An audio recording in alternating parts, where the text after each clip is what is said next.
Welcome to EconTalk, part of the Library of Economics and Liberty. I'm your host, Russ Roberts of Stanford University's Hoover Institution. Our website is econtalk.org, where you can subscribe, comment on this podcast, and find links and other information related to today's conversation. You'll also find our archives, where you can listen to every episode we've ever done going back to 2006. Our email address is mail@econtalk.org. We'd love to hear from you. Today is March 1st, 2019, and my guest is historian and author Jill Lepore, the David Woods Kemper 41 Professor of American History at Harvard University. She is a staff writer for The New Yorker. Her latest book is These Truths, A History of the United States. Our conversation for today draws on a recent essay she wrote for Foreign Affairs, A New Americanism, Why a Nation Needs a National Story. Jill, welcome to EconTalk. Hey, thanks for having me. And I should add, you have a new book coming out, This America, The Case for the Nation, which this essay is in the same spirit of. Now, you opened your piece talking about the last part of the 20th century as a time when nationalism was on the wane and historians were not very interested in it. Why do you think that was the case, both of those points? Why was nationalism on the wane, and why had historians lost interest? I'm not so convinced that nationalism was on the wane. It's a little bit difficult to see. You don't enter the room with the candle. You enter the room in the dark. You have to have the historian there to light the candle to see it. And historians really weren't paying an awful lot of attention to nationalism, and I think largely wishing it away, as many people were. I would class political scientists in that group as well.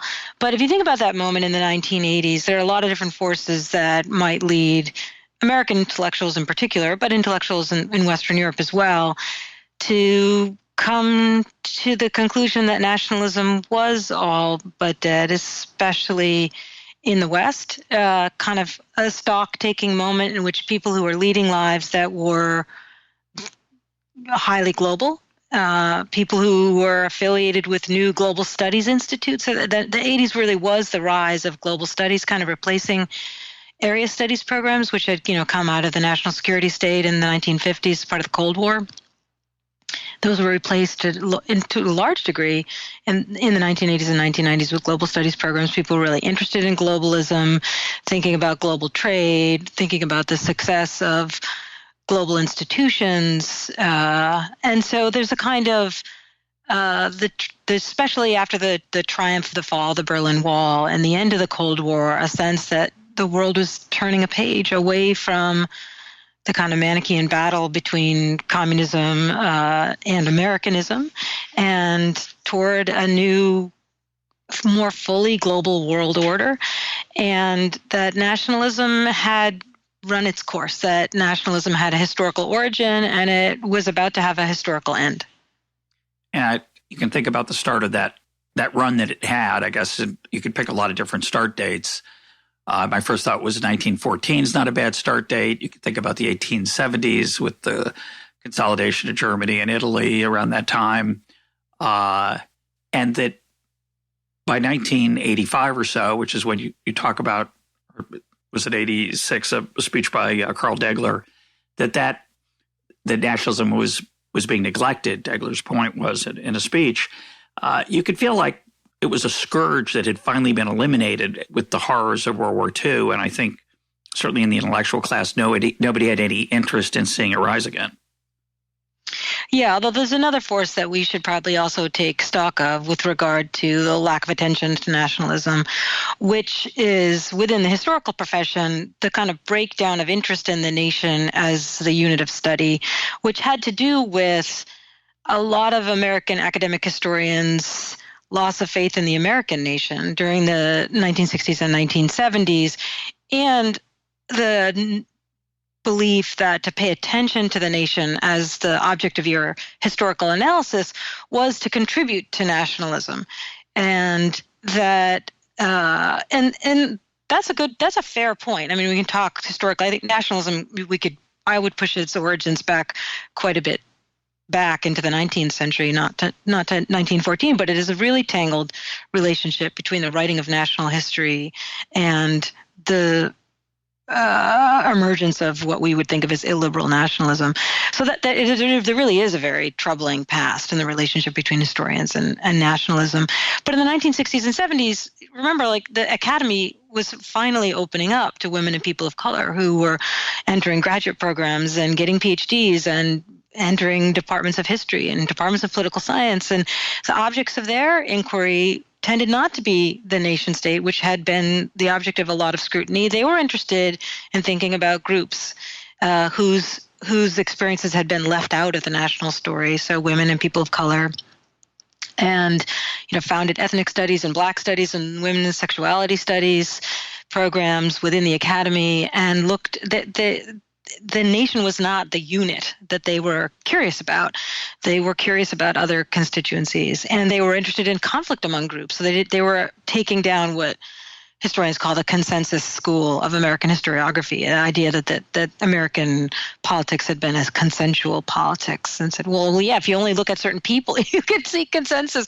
But if you look at everybody else, you see a story of conflict. So there was a real revolution in the research agenda of American historians in the 60s and 70s.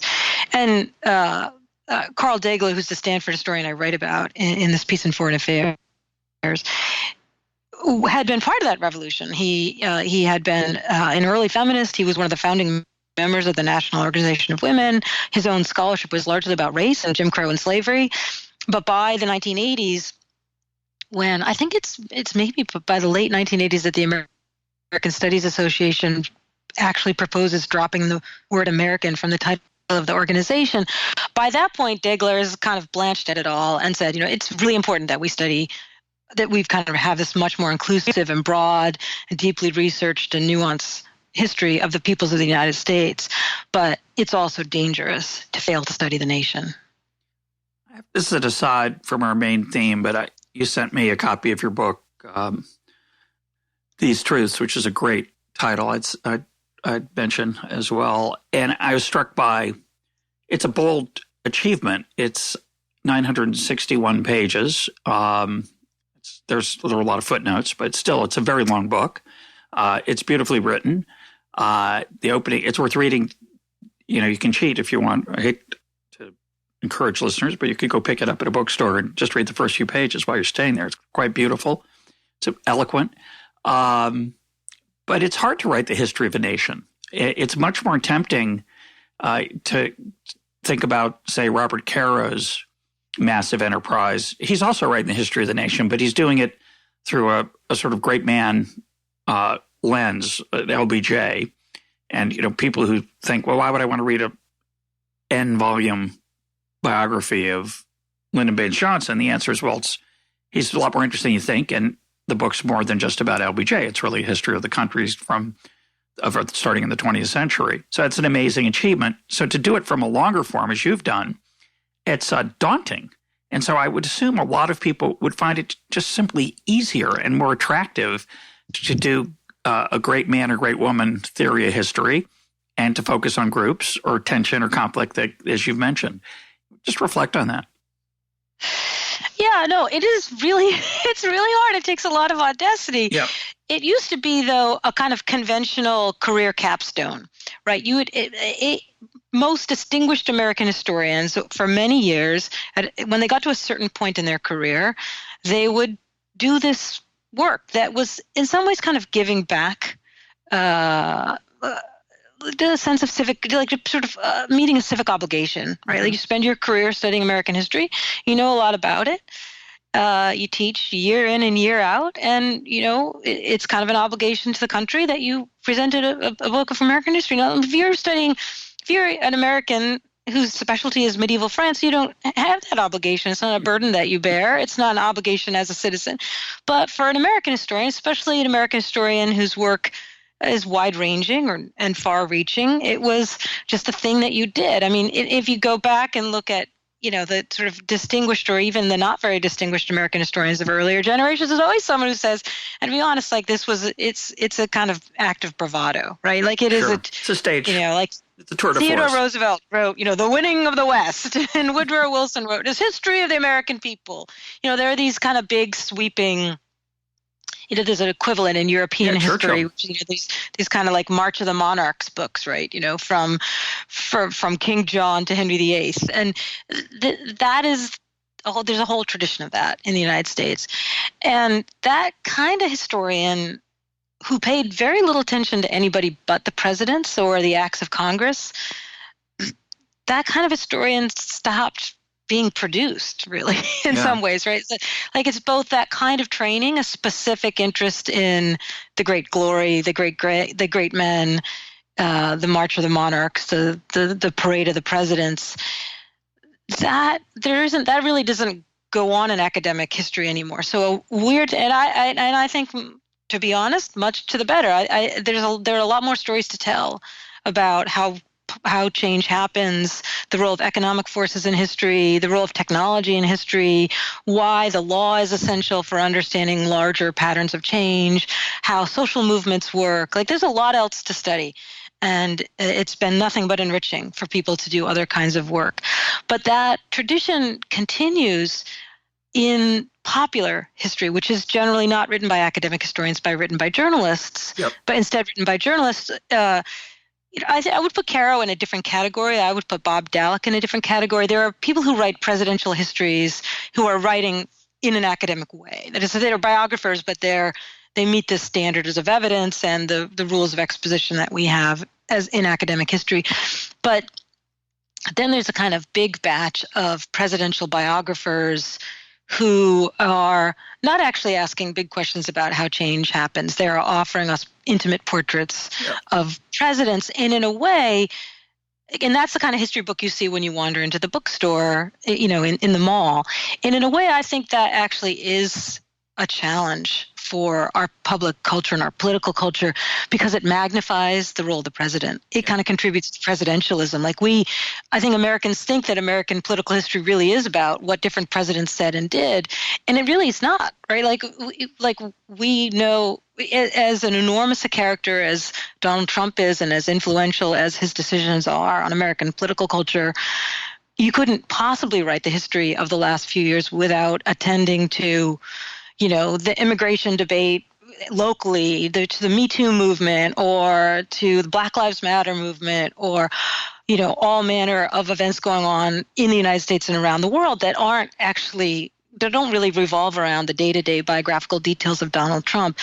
And because we magnify the role of the president so much, because of the way our popular history is chiefly constituted of presidential biography, we're less able to see those relationships. And of course, he's a manifestation of a lot of the things that you'd want to write about, understand, if you're going to understand what's going on right now. He's not simply the great man or not so great man moving events on his own.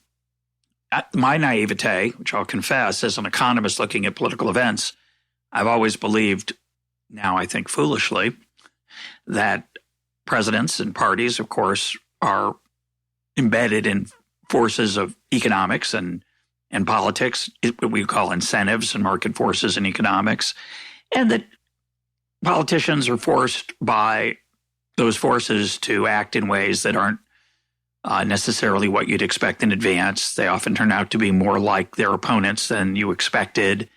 I think what we're living through right now is a wake-up call for that view, a little bit of hey, don't be so naive. It's not as straightforward as it seems to have been. I used to even argue that it's not so important who the president is because they're subject to these forces. And there's some truth to that. If you look at data on, or even policy decisions, sometimes it's very hard to see whether it's a Democrat or Republican. But I feel like those days are over, and a different perspective is warranted. When you talk about the audacity of writing that history, you're saying something more than that in your article, which is it's important to write that history. The national story we tell about ourselves or come to believe about ourselves is more than just a bedtime story for our children. It actually affects the way the world looks and the way it then turns out. You want to talk about that?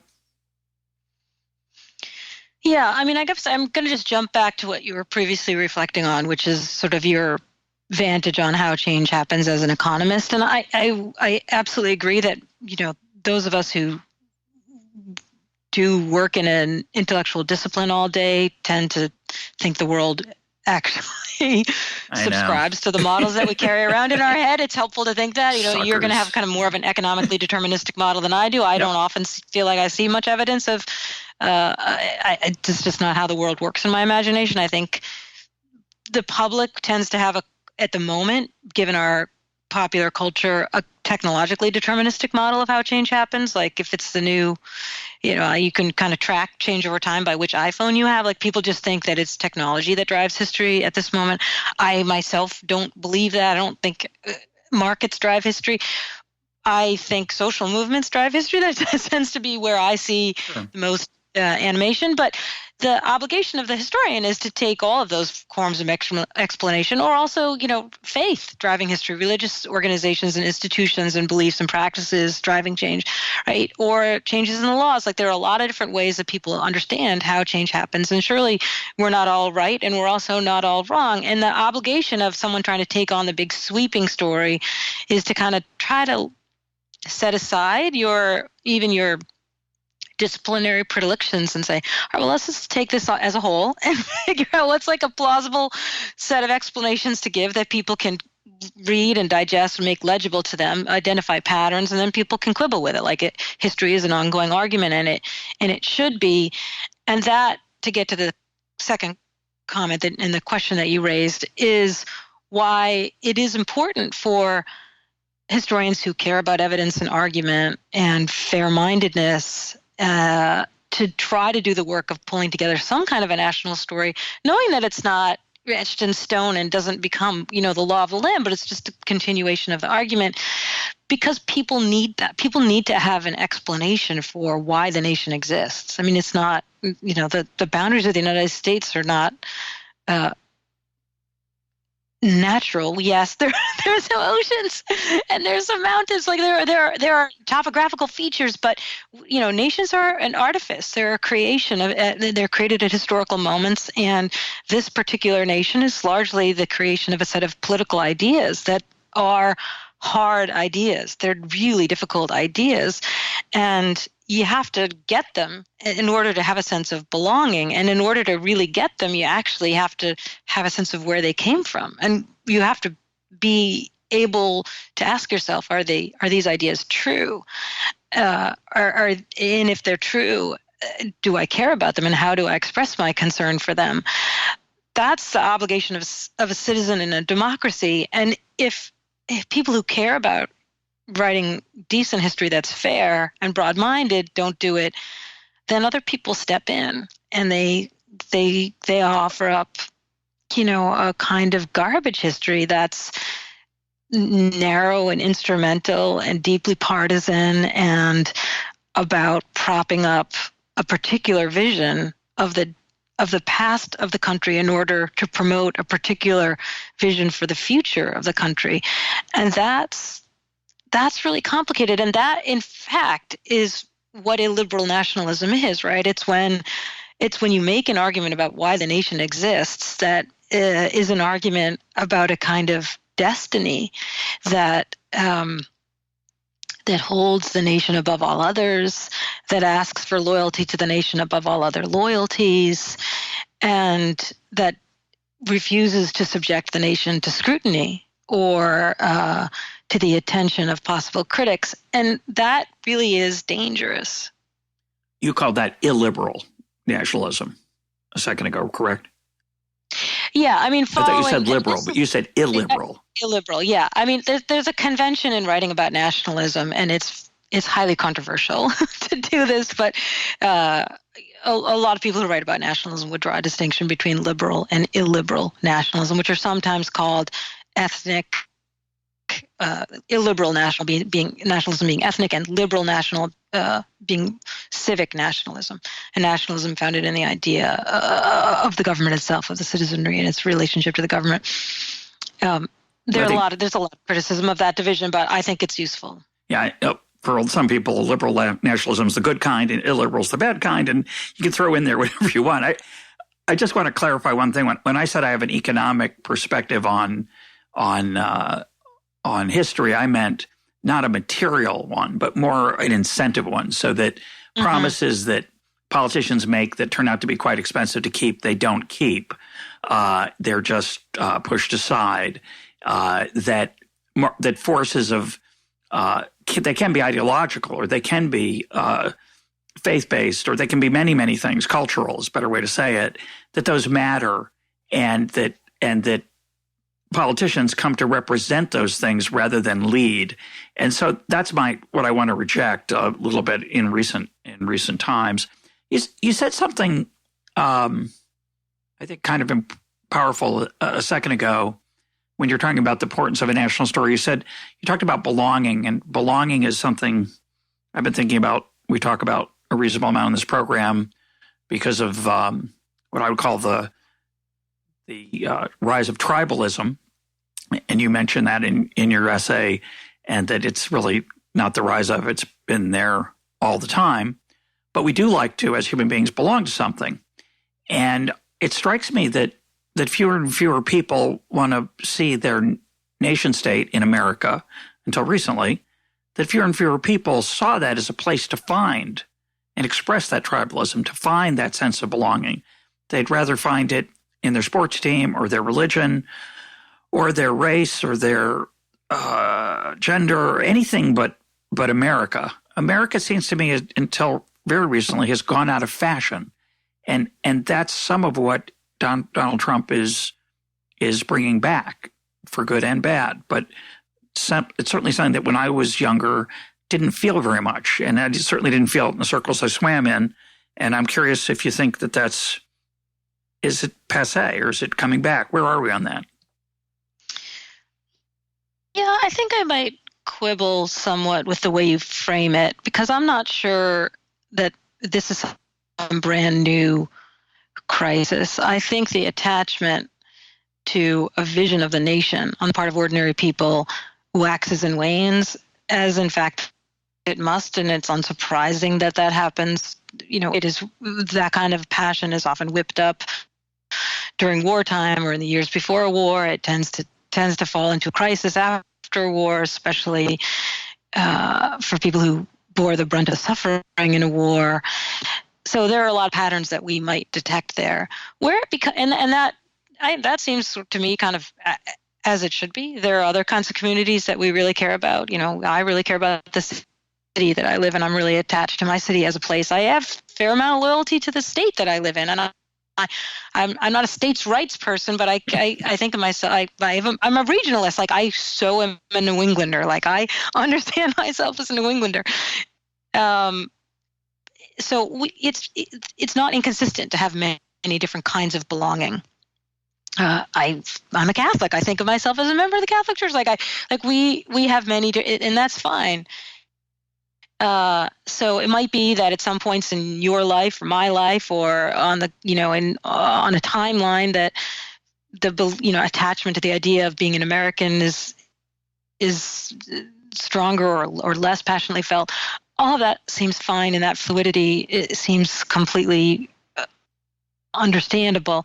What's tricky is when that divides along party lines, and where that becomes a source of becomes a kind of partisan weapon for one party to call another party, or even just a wing of the party, kind of un-American or insufficiently patriotic. And that too has happened a lot over time, and at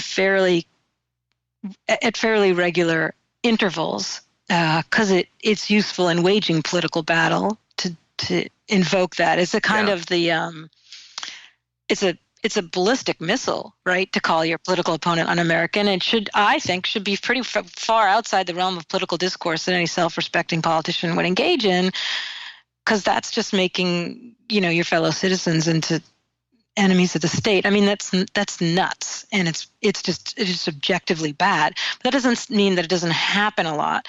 I guess the in thinking of the last half century, it has become kind of complicated because of the schism over the Vietnam War, where the new left, which emerged, in the 1960s, was essentially emerged out of the anti-war movement.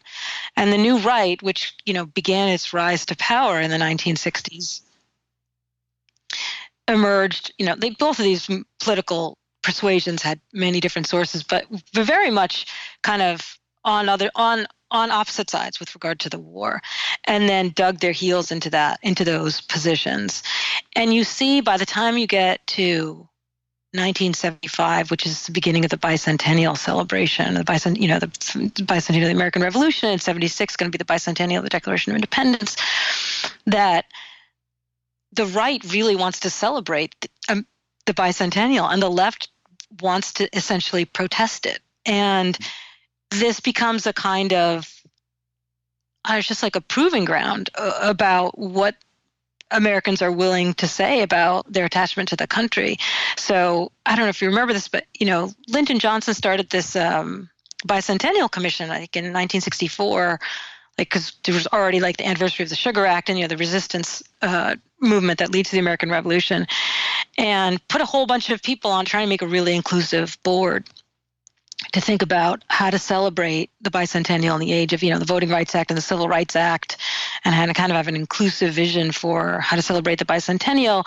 And when Richard Nixon took office in 1969, he basically kicked all those people off of the bicentennial programming board and put on a bunch of other people who wanted a much narrower vision of how to celebrate the bicentennial. So then there was an opposition commission called the People's Bicentennial Commission, which was kind of like the anti-bicentennial commission. And they were promoting two completely, this is academic historians were not involved in any of this, but they were promoting two completely different visions of American history. One was, the official bicentennial celebration would be, the March of Freedom from the Founding Fathers in their tri-cornered hats and their knee breeches, all the way down to the great Richard Nixon. And then the People's Bicentennial Commission was essentially a history of American atrocity. Right. All the way down to the Vietnam War. And so both of those are actually American, right? We both can disagree. They're both part of the story. But that's the point at which American historians stopped writing national history, because people kind of just threw up their hands and said, there's no winning at this game, because, Howard Zinn out of that writes the People's History of the United States. He's involved in that People's Bicentennial movement, and he decides that the country needs a new history, and he writes this essentially Marxist history of the country. So that's sort of on the left, that becomes the national history. And on the right, there's this whole series of things, all the way down to Glenn Beck's schoolroom studio teaching American history, and these really kind of quacky, kooky descendants of that Nixon Bicentennial Commission history, where we're we will just whitewash the story of American history. And so there's no bridge between those two camps, which are purely ideologically driven accounts of the United States that are a part of political warfare over the agony, the political anguish of Vietnam and its legacy, right? So you can sort of see why historians are I'm not going to write national history anywhere during those years. But then you come down to the 1980s and globalism, and now all the talented people are writing global history and engaged in global studies. And that's where Degler kind of finally gives his kind of wail of despair. But the country still needs a story that's not one of these two ideological stories, but something, that attempts to be fair. And it's that's the spirit in which I wrote my book, was it's been a really long time since someone has tried to do that. I mean, there are U.S. history textbooks, and many of them are fantastic. And I don't mean to dismiss. They're not as good as yours. Come on. Yeah. They're textbooks written for college students, and they tend to be written by a team of people, and they are what they are. I don't think you won't meet a lot of people who say they really loved their high school American history textbook, because they're not beautiful. They're not meant to hold people together or stir. They're just they're a textbook. So it was kind of in heeding the call that Degler had made that I wrote this book that tries, tries to pull all the pieces together, to not be undertaking ideological partisan warfare in the writing of history. I'm not re-waging the Vietnam pro and anti-war movements in this book. There are many other things I could easily stand accused of. There are many absences. There's all kinds of, there are errors in the book. It's only 900 pages. Too long. But I guess I stand by it. It's still a useful thing to do. And I would say that since the book came out, I mean, the day the book came out, I got an email from someone who had pre-ordered it and had got it on the publication day. I was like going to New York for like a party with my publisher to celebrate the book being published. And before I got to the party, I got an email from this woman who had pre-ordered. She'd got it that morning and she'd spent the entire day reading it and she had finished it. And she sent me this unbelievably email. It said like, I learned so much. I so needed this book and I think I can love my country again. Like it was this, I was like in agony, just like crying reading this email because it's why I wrote the book. I mean, there is the book is not that March of Freedom. It's not the history of American atrocity. It's kind of the whole kit and caboodle. And it asks readers to do their own, moral and political reckoning from what historians have been finding in the archives in the last 50 years and what we know and what we still don't know and how we can't say where the country should go, but here's what the evidence tells us. And I get email every day. I mean, I get like a huge amount of reader response from the book, and it's really powerful to hear people say how much they didn't realize how much they needed this book until they read it. It reminds me of thinking about our parents. I don't know if this is a good analogy or not, but our need to tell a consistent story when we're young. My parents are awful. My parents are great.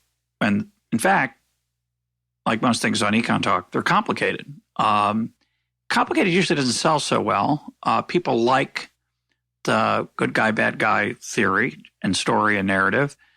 And so nuance is awkward.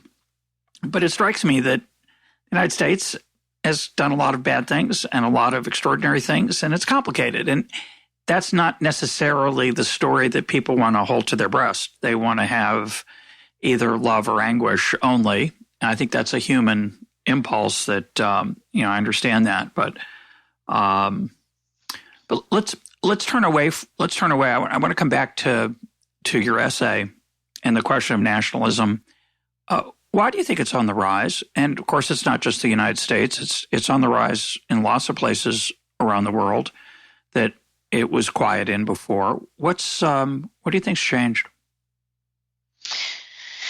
Well, I do want to get to that, but I can't help but say one thing about your family metaphor, because it's a little bit trickier in a nation where if what you want is the story in which the United States has only done good things, you are actually kind of committing a kind of intellectual violence against the people to whom the United States has done terrible things. You know what I mean? Like if you can't confront squarely and in the eye the story of slavery, the story of Jim Crow, you know what I mean? Then you're just erasing the history of your fellow citizens. So and similarly, if you want to tell a story that's only about, the genocide of indigenous peoples, well, what about the heroism of people who gave their lives to defend democracy around the world as representatives of the United States? Like you can't you can't just choose. You can't pick and choose your own version of the nation's past because you are not the only person in the country. No, but we're all here. Yeah, I agree with that. I think the difference is, and I try to extend and defend my parental analogy for a minute. Sure, like when I go to a funeral, and I try to go to funerals because I think they're powerful experiences, and I tend not to go to funerals of strangers, but it's an interesting idea. But I tend to try to go to funerals of loved ones and friends and friends of loved ones of friends. And I'm always struck by how saintly the person was. And I always wonder, is that the natural hyperbole of a eulogy, or is maybe the people really were extraordinary? And many people are, of course. But I also recognize that, at a funeral, it's not a time to bear the warts of the people we come from. And similarly, although I might recognize that the United States is deeply flawed, we hold these truths to be self-evident. is pretty extraordinary. And I might choose to focus on that or hold that close to my breast and be ashamed of when I'm forced to remember the bad stuff, or vice versa.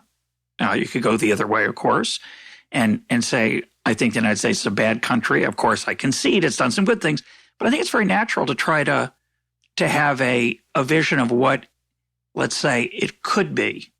And I think that's an important part of the national story that a somewhat unnuanced history allows. And even to defend it a little bit further, I think that while certainly the founders were incredibly hypocritical in their statements, they set an ideal that forced the people who came after them to live up to, even if they didn't want to. So I think there's something there. Yeah, I still think I grant all of that, but I think that's really civic myth. And we might agree that there's a real place for civic myth in a culture. And I spend a lot of time in public schools in my city, and I love watching the third graders dress up as, Benjamin Franklin and do the Revolutionary pageant. And that's important. And it's a national folklore. And I recognize that that is not the time in the third grade classroom to think about the regime of immigration restriction in the 1924 National Origins Act. That's not. Well said. But that is national folklore, and history is an academic discipline that has rules and standards of evidence and criteria for argument. And I think it's a mistake to expect that because American history happens to also overlap with a national folklore, that we accept as adults the national folklore. It's a little bit like telling a chemist, well, chemistry seems very interesting, but I like alchemy. I mean, I think alchemy is really fun, and it makes me feel good to imagine that you could make gold this way, or telling an astronomer, like, astronomy, that you do some fascinating calculations there, but actually, at the end of the day, I just want to read my horoscope. I believe in astrology. Like, I don't think it's weird that we accept that there is a lesser version of a careful, cautious, honest, evidence-based historical scholarship that we should just put up with because it sort of suits us. I think it's tricky. I mean, not that I don't concede that other thing is important. I just, where the boundaries are between that and what we just don't happen to have different names for it, like the way you could separate out alchemy and chemistry and astrology and astronomy. We call both of these things history. Yeah, that's true. And I think it gets a little bit complicated. In any case, we could spend forever thinking about what makes history history. But I want to stay on this for a sec. We'll come back to the nationalism question I raised. In your title of your piece, you say why a nation needs a national story. And I guess what I'm thinking when I said what I did is that we've had various national stories in the United States. Some of them were grotesque. They left out a role for all kinds of groups and different people. Some of them ignored important things that were healthy and helpful. And that's your bicentennial commission. Those were two different national stories, neither of which was, quote, accurate. It just strikes me that in today's world, the idea of a national story that the American people could somehow accept or come together on or embrace is very far away. And I'm struck by your remark about calling your opponents un-American.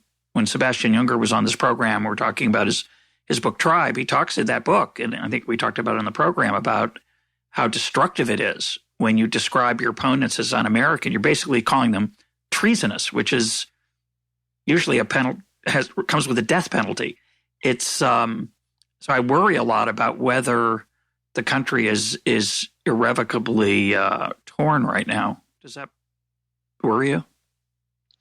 And does my worries make sense about a national story? I worry about it too, but then I one of the reasons I don't really panic about it is we actually have a magnificently enfranchised democratic populace right now, and that in American history is fairly new. Women didn't get the right to vote until 1920, or weren't guaranteed it. I mean, they had it in many states, and African Americans weren't really guaranteed on the ground the right to vote until the Voting Rights Act in the 1960s. So we are wrestling with a much bigger political community and have been for the last half century, and that's hard work. And I don't think it has worked as well as it should, but I do think it can work better. I guess it doesn't seem to me like, oh, for hundreds of years we've been struggling this and we've gotten nowhere. It seems to me like, no, people were completely silenced politically for hundreds of years. And now that everybody can talk, it's harder. It's harder to listen. It's harder to engage in the conversation. The conversation is messier. It's a little more painful. We have had some national political figures who've been very good at calling people to be their best selves in the public forum, and we've had national leaders who have been very effective at instructing people on how to be their worst selves in a public forum. So I guess there's a hard road, but that we don't currently seem altogether keen on sharing a national story and a common political ancestry isn't an argument against trying to provide one. I love your optimism.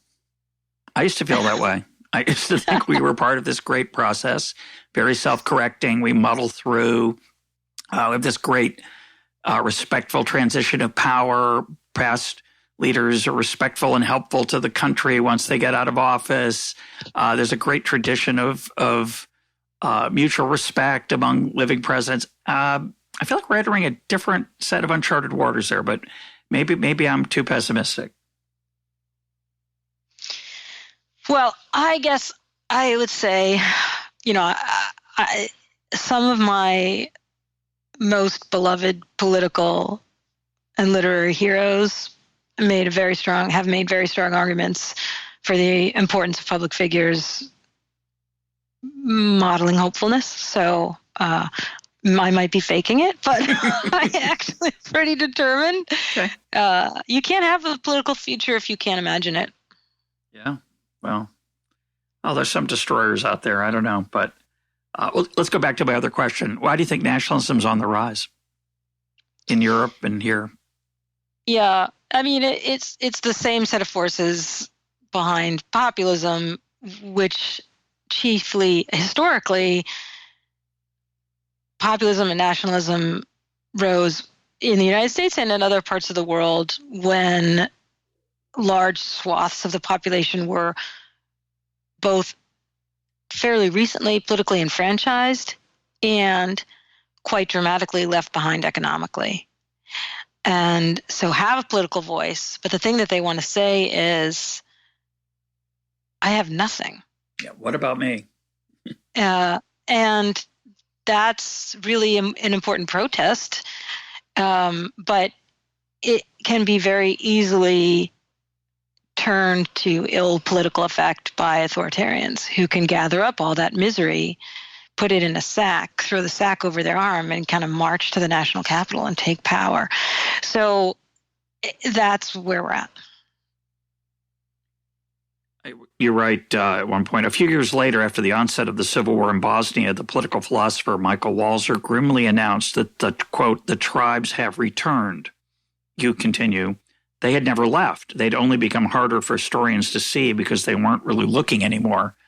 And I do feel like in the populist movements, certainly in the United Kingdom, in England, and in the United States, the call to nationalism and the attraction of nationalism is a feeling of tribal belonging that has either eluded those folks elsewhere or just suddenly is more appealing. Yeah, I think it also has, and I didn't write about this in the piece, but I think it has has a lot in common with religious revivals, which I would have expected a big religious revival to explode any minute now, because religious revivals tend to happen in the aftermath of a very significant, essentially a sea change in the body of knowledge, and or received notions of the how we understand the natural world. So I think the kind of, the accelerating, the sort of knowledge vault metaphor of the internet and the kind of revolution in machine learning and artificial intelligence and all the anxiety about a world of knowing that most people don't understand at all is just the kind of thing to set off a religious revival. And it's just the kind of thing that also kind of invests people who are left behind economically with a deeper and quite reasonable anxiety. I mean, I think it's important to state about the appeal of any kind of populism, left or right, or any kind of nationalism, that the appeal, the emotional appeal, the political misery that drives that attraction, those are real. Those aren't fictive. I agree. Although I do think there's a lot of misunderstanding, as longtime listeners know, of the actual state of affairs here. And the challenge, of course, is that it's hard to figure out what caused those problems. But if you're in that situation of, say, economic anxiety, insecurity, loss, misery, you don't really care about the causation. You just want to line up behind somebody who says they're going to fix it, even if their tools are not going to do the job. And especially if they're willing to point the finger at someone else, you have other reasons to kind of hate. So it's the attachment of blame. It's an attachment, which is an explanation, right? Like it's not your fault. Things are hard for you, and it's true. It's not your fault, but it's actually this person's fault. That's very appealing. Yeah, no, that's good. It's bad, but it's good. I get it. You have an essay in the New Yorker on facts, fascinating essay that we'll link to, and we'll, of course, link to the essay on foreign affairs as well. And you talk about the challenge of, you alluded to it a minute ago with talking about the internet, of figuring out what's going on. And I'm struck by this paradox that there's been no time in human history that as large a share of human beings can find out stuff as right now. So the access that people have to facts, data, stories, theories, models, narratives is unparalleled. You can find an unimaginable amount of stuff relative to 25 years ago. And stuff that you used to had to journey to the library to find, or the public library, the university library, and even then you'd struggle to find a bunch of it, and it would be tedious. And so most people never bothered, and we did the best we could. Now we have this unbelievable access. We have even programs like EconTalk, where people can hear world-class historians talk about American history. And yet, at the same time, nobody's really quite sure, or at least they shouldn't be, of what's true or not. And I find that juxtaposition quite extraordinary and quite fascinating. And you allude to it in your piece when you talk about the fact, you write, somewhere in the middle of the 20th century, fundamentalism and postmodernism, the religious right and the academic left, met up. Either the only truth is the truth of the divine, or there is no truth. For both, empiricism is an error. And that's all at play right now, it feels like. And I don't know how that's going to play out. It doesn't feel so good. Yeah, it's a very tricky moment. And I think the other element of that, in terms of the authority most easily available to most people historically, it's certainly for the full history of the United States as a republic, was the daily newspaper. I have a piece in the New Yorker from a couple of weeks ago called Hard News that says sort of an assessment of the state of journalism, looking at a lot of recent work, but also the longer history. And, the daily newspaper, for all its flaws, was a place where people went to find out, what happened and what's about to happen. And how newspapers worked in terms of the editorial judgment used, and there's a guild, there's a profession, there are standards, there are rules, people get fired for breaking them. It's really important arbiter of information. And I would say broadly, culturally, the editor, the work of editing is hugely important to the political stability of most of the world through most of modernity. And it's one of those things we haven't paid a lot of attention to, but having people whose sole job it is to decide, is this something of interest to the public? Should it be on the front page? If on the front page, who's the best prepared reporter to write about it? And when this reporter submits this piece, has it is it written with fairness? Is this statement really well enough supported, or shall I cut it? Should I ask the reporter to go back and get a statement from this person who stands accused of something here? Then piece is going to go to the legal counsel of the newspaper. Like there's a whole process. There's also, what has come to be called fact checking, but there's a whole process about establishing whether or not something should be in the newspaper. And what you do when you subscribe to a daily newspaper is rely on that editorial process. And you could still disagree, and you could say, well, this newspaper should have covered that. And there are all kinds of problems with daily papers in the golden age of American journalism. But there's a certain surety around at least the knowability and accountability of the process. And it's not much often written about, but we live in a world where there are basically hardly any editors, right? Most of what is published day to day, minute by minute, is put online without the consultation of any editor.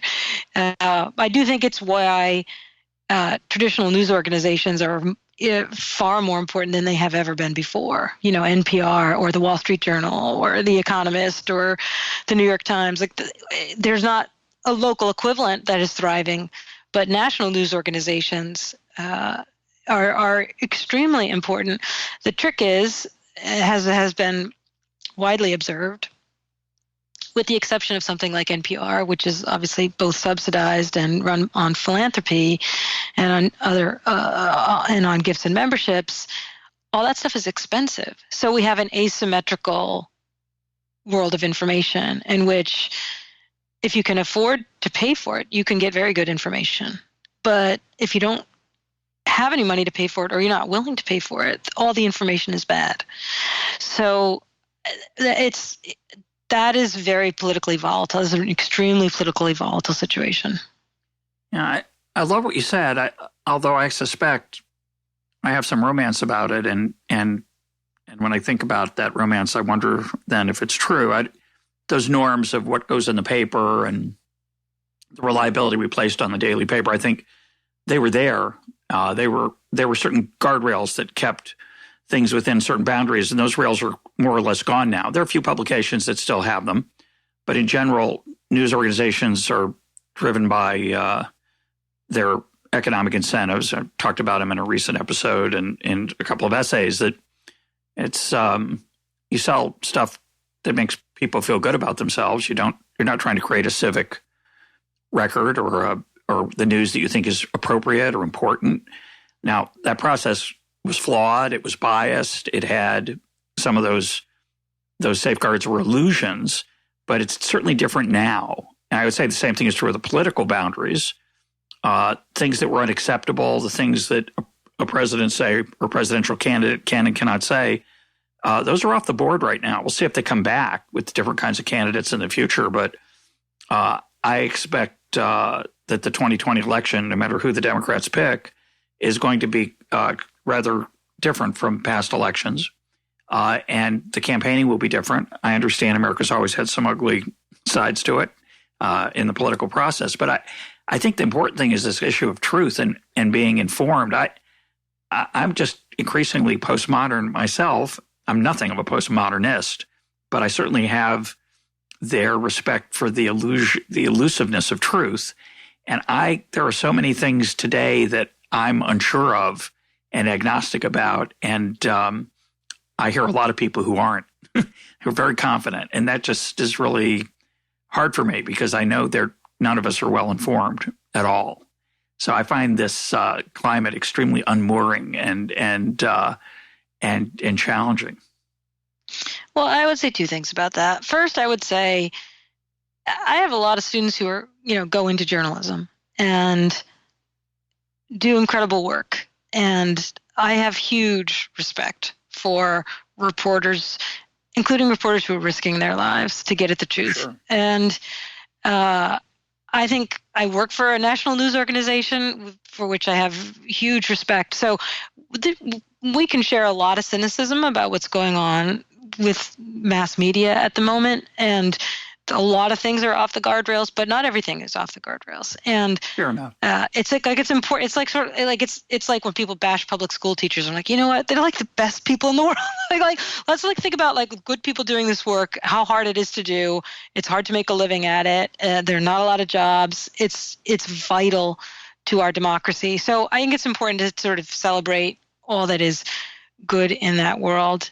Secondly, though, I think it is a problem that we all feel just as unmoored as you do, because for young people in particular, I don't think they enter adulthood from a place where they once knew how to find something out and know if it was true, and now they don't, which is how most of us, I think, feel, or my generation feels. They enter adulthood having never really known. And what they're often taught, or like my students come to class, when you ask them to look at a piece of evidence, the one tool they have, I mean, I think of it as they want to play the game spot the bias. Like they're very good at doing that. Like you can give them a document and they can tell you how worthless it is, but it's really hard for them to figure out what its worth is. Like we're grown-ups. Like postmodernism happened. Like we understand all knowledge is situated. Everything is socially constructed. Like fine. But now we still have to find out how to know, like, should I buy beans today, or do I only have peas at home? Like, there's still things to know and to make decisions about. And so what are our rules of evidence? What are the standards in which we engage in argument? How do we make sure that we're engaging in argument fairly based on what we know and what our opponent has presented? And how can we check? Like, it's sort of a weird... It's a weird moment because like people kind of throw up their hands as if there are no tools, when all of human civilization has been about the acquisition and refinement of tools for knowing why things are the way they are in the world. so that people can lead lives and make good decisions. So I'm not faking optimism here. I do actually think that it actually just requires a kind of commitment around, all right, here are some things that are not working for us. Social media doesn't work. It doesn't help you arrive at the truth. But it's not that we haven't been in this situation before. I often think about it. I tell the story in these truths, the story of the Scopes trial in 1925. John Scopes is a biology teacher in Tennessee, and he's sort of put up by the ACLU to test to this new law in Tennessee that bans the teaching of Darwinism. And it becomes basically a show trial. Because William Jennings Bryan, the fundamentalist, comes down to prosecute him on behalf of the state of Tennessee, and the great defense attorney Clarence Darrow comes down to defend John Scopes, and they have this big show trial in this tiny little town of Dayton, Tennessee. But there's this great essay written about the Scopes trial by Walter Lippmann, just an incredible journalist, and Lippmann imagines that, Brian is dead, and Brian and Thomas Jefferson are having an argument in front of Socrates in the afterlife. And it's just a hilarious essay, but the essay is sort of about, Jefferson saying, like, I believe in religious freedom, and I also believe in the rule of the majority. And Brian saying, well, the majority, that is the democratically elected legislature of Tennessee, decided that Darwinism is wrong. It is an error, and so therefore cannot be taught. And so it's a violation of the majority rule. And Jefferson was trying to say, well, but it's a matter of, religious freedom, intellectual freedom. People should be able to evaluate Darwinism. And they kind of come to a very terrifying impasse where Lippmann is trying to point out that we have erected a system of knowledge and of politics, of government, in which the majority can decide what's true. And that was 100 years ago. That's before the internet and social media, right? Like, because now we really do have that system. We didn't quite have it then. Like, there is still a kind of battle of fact and error that goes on in the 1920s. But we do have that world now, right? Like, where if it rises to the top of your Google search, it's knowledge suddenly. And that it is a kind of end game version of direct democracy, but it's that intersection with of a kind of system of rule, or in this case algorithmic rule, with a system of knowledge, and they don't really intersect very well. I mean, in that piece, the New Yorker piece after the fact that you mentioned, I quote Larry Page, founder of Google, saying that eventually we'll have implants science in our head, whereas if we want to know a fact, we just have to think of it and we'll be told it. And it's like, I don't know what you mean by we, Larry, because like I'm not getting that implant. Like that, we're already there. We're really close to there, and it's terrible because nobody knows anything. Well, I want to defend social media for a second, which is I've spent a lot of time on here complaining about it at various times, but I have to confess that for all the negativity that I see on Twitter, it's a source of tremendous intellectual exploration for me because of the people I've chosen to follow and their creativity and their reading and what they find and uncover and unearth for me to explore and send me to. And yes, there's some really unpleasant people. I've decided I'm going to block them. I feel horrible doing it. It's just so unnatural to me to block somebody who I fear I might be blocking because I disagree with. And it turns out I'm blocking them because they're not nice to at all and not nice to me and make me feel bad, and I don't really have to read what they write. It's a choice. So it's very liberating, and I've got a better feeling about – I've only blocked like 2 people, but it's somehow it's very empowering and liberating.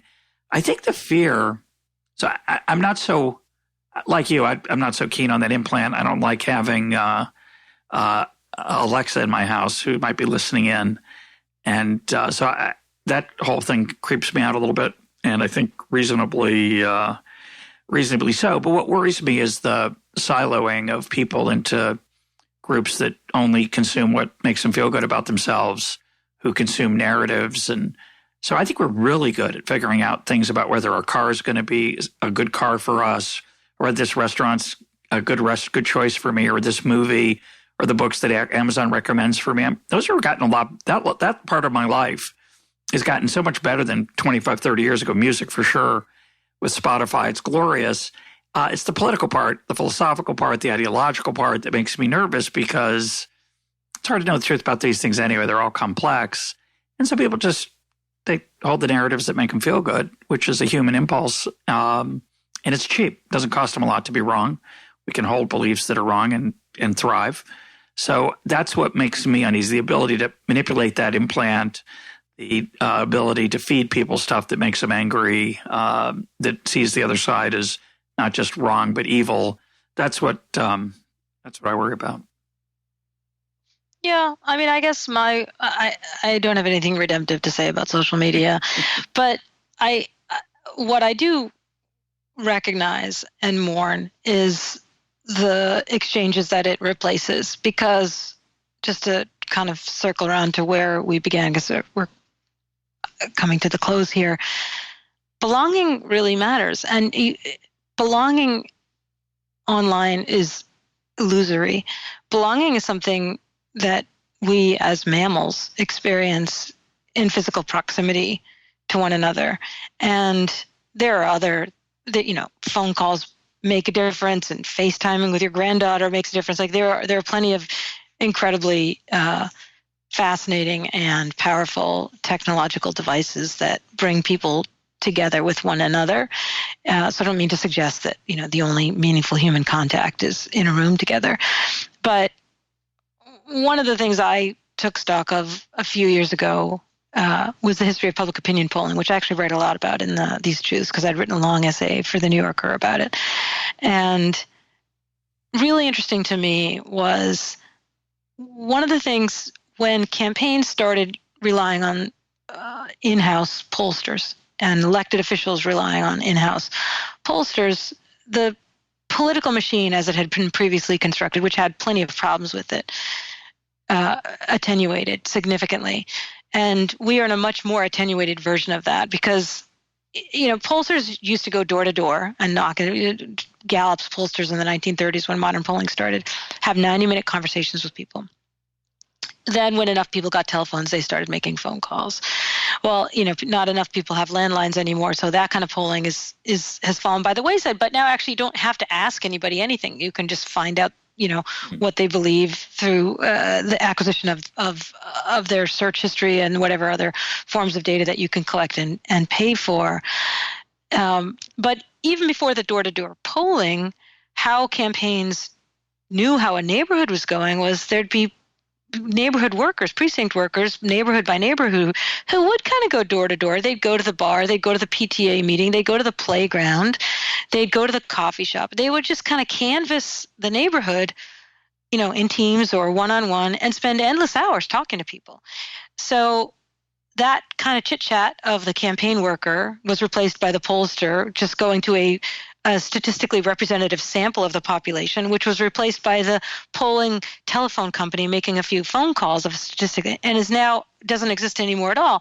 But think about this glue, the incredible social and political glue that, going back to the start, all those workers going around to the playground and talking to you at the school bus stop, or going to the grocery store and standing outside and asking voters questions, those conversations, that's what holds a political community together, right? It's those endless hours. It's like the man on the street interviewing that kind of, a certain kind of newspaper used to do all the time, to just get the read of how a vote might go. They'd send out a lot of people to just talk to people on the street. The kind of Kermit the Frog in his trench coat with his microphones in Sesame Street. Like, that was a thing that people did. That kind of political conversation, which is like, what do you think about that? We don't do that because everybody's tweeting and there's data is just gathered by campaigns. That's a piece of a kind of observation about political change that I find very striking, because that's a lot of hours of face-to-face political conversation lost. And what's replaced it, as you say, it can often be very edifying. There's going to be a lot to learn from it, but it's not the same thing. My guest today has been Jo Lepore. Her book is These Truths. Her coming book is This America, The Case for the Nation. Jo, thanks for being part of EconTalk. Thanks a lot.